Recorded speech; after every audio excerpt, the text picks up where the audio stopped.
And this leads me to the next section, which is diversification and the importance of it. Have you ever thought about why we invest? We typically invest because we want to purchase assets that earn a return over the long run because we're willing to bear the risk of an uncertain stream of future cash flows.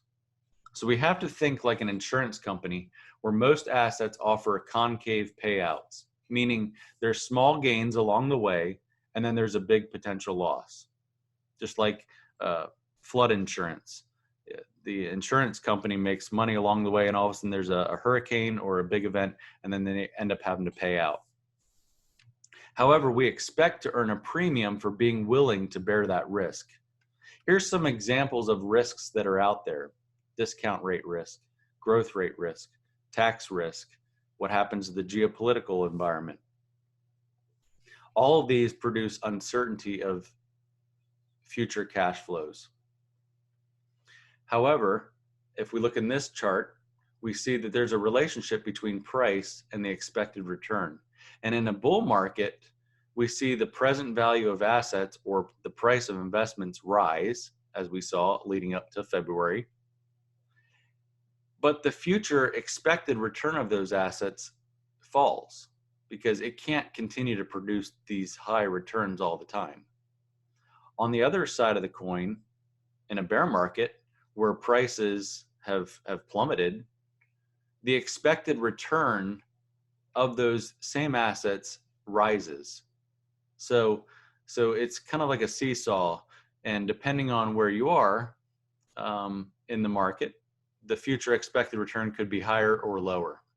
So there's some good news that the expected returns of assets should be higher in the future depending on the drop of the assets today. There's also a philosophical boundary of diversification, and I've talked about this before, but if we could all diversify away every risk, we would have an expected return of zero, because certainty means zero excess return. This is why cash produces nothing. And right now, as people flood to cash, they're going to have regret down the road. Everyone would want the same type of portfolio if there was no risk, and it would drive up those asset prices and therefore drive down return. So understanding that bearing some risk is the cost of doing business. And in this example here, we see that a portfolio that has no risk in it means everyone would want it, and the price of the underlying investments would increase in price due to the demands. Therefore, again, zero return, no reward. So return and risk have a correlation effect that you need to understand. The same thing happens in the traditional relationship between stocks and bonds. When stocks fall, traditionally, treasuries or bonds typically rise. That's not always the case. In panic mode, a lot of things will fall at the same time, and this traditional relationship is broken temporarily. We also see the use of alternative funds, and we use some alternative funds at Intelligent Investing. And the reason why we use them is threefold. Number one, they may preserve capital and deliver positive returns over extended market cycles. Number two, they maintain a low correlation with traditional stock and bonds. And number three, they enhance the risk and return profile of an existing portfolio. I give an example here of alternative strategies versus the S&P 500 during crisis periods. And as you can see, they hold up fairly well.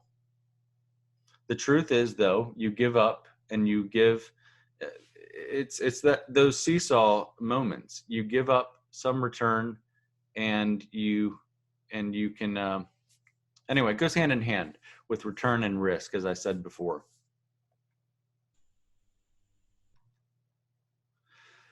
The other thing is you need to understand that diversification can feel disappointing. I think this quarter would be a good example. People that were diversified still kind of got hurt. As I said, it was a kind of a gut punch for a lot of us. But if you look back over the years, the S&P has produced a perfect S&P 500 envy since 2000. In 2000 to 2002, we saw that the S&P 500 lost 37%, and a diversified portfolio lost 16%. And you have people come in and say, well, I lost money with my diversified portfolio. Okay, well, hang on. There's more disappointment coming. In 2003 to 2007, the S&P 500 gained 82.9%, where a diversified portfolio only gained 73.8%. And then people complain, well, I didn't make as much. And then 2008 happens and they lost money. And 2009 to 2017 happens and, hey, I didn't make as much money.